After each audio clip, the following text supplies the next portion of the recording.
This is the Improve and Have Fun podcast where I'm improving myself, having fun along the way, with the hopes of encouraging you to do the same. YouTube Red versus podcasts as research tools, education, or entertainment. YouTube Red offers a feature which allows you to listen or watch videos offline. A Wi-Fi signal or cell service is not required after you download the YouTube content that you wanted to consume. You can also listen to the material with the screen off of your device, or your phone, or your iPod, or your iPad, or your Android phone, the same way you would listen to like music or a podcast. YouTube as a whole is one of the biggest search engines in the world. I'm currently getting back into Kindle publishing, and there is plenty of info on YouTube that is short and to the point. Podcasts are great too. They tend to be longer and more in depth. Often content on YouTube is not available in podcast form. I'm thinking people put out content on the platform on YouTube as there is no monthly costs associated with doing so, where with podcasting there is like hosting and managing a website, and those are costs. I wish I would have signed up to YTR. I'm going to just call YouTube Red YTR moving forward just to kind of shorten it. I'm learning so much, and videos are easily accessible. Doesn't mean it's always the best content. Sometimes it must be vetted. Make sure it's not just someone ranting or giving a skewed opinion, which can be helpful or a complete waste of time.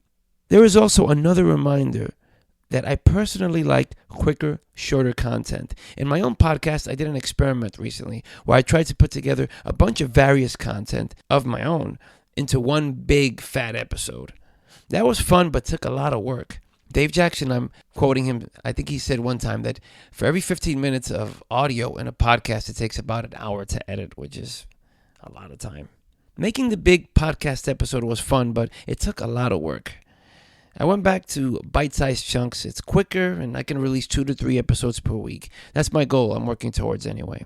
Quicker and shorter content on YouTube is great and simple to digest. The main reason I like audio is it doesn't have me sitting down in front of the TV for hours. I can do other stuff, freeing me up to do at least 2 things at a time. Walking, exercising, or cooking. These are normally the other activities I'm doing while listening. YTR, great investment. Podcast, I'm so grateful for and will continue to utilize.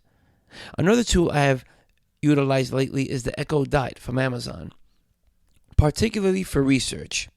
I put up a video on how I do so, which I will link to in this blog post, show notes I'll put a link to, or the description of this video if that's what you're watching or consuming this material I'm putting out right now.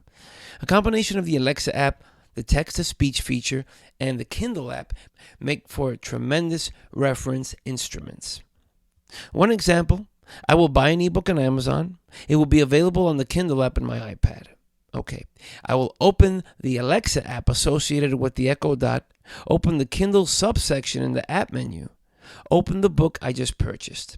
The Echo Dot will use the text-to-speech feature and begin reading the book aloud.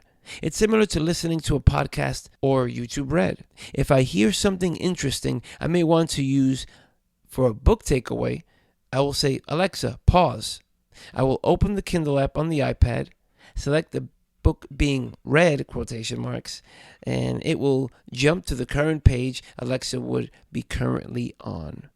I can use the highlight tool within the Kindle app to highlight that particular part of interest, making it easier to go back to at a later time.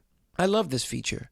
Moving forward, I will be encouraged to buy more ebooks, maybe even the official audiobook version, buy the ebook version, and do the same as the audio version is being read aloud by Alexa.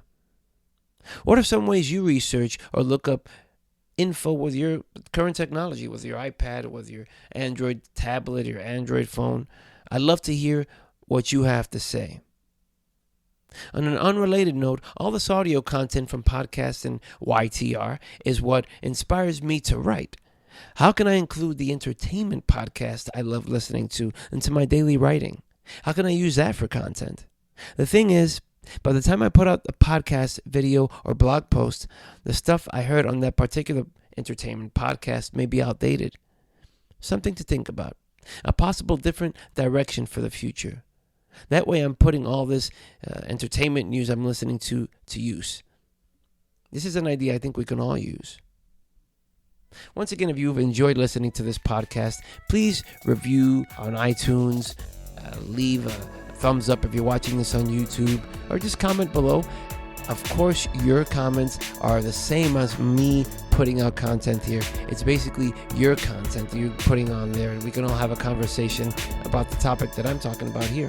And once again, I do have a free ebook on the blog, which is not related to the topic I'm talking about, but it's about being resilient, dealing with tough times. Because, like I say, tough times don't last, tough people do. I didn't come up with that. I didn't invent that, but I think it's a wonderful quote, and I think it's true. So learn how to be resilient, some tips and techniques in this free ebook. Just give your email on the blog at improveandhavefun.com, and you can receive this immediately. You'll have immediate access to this ebook. And it'll also, by my getting your email, I can email you in the future when there's new books, podcasts, things of interest that I would love to share with you. So once again, you can do that at improveandhavefun.com. Thank you so much for watching, listening.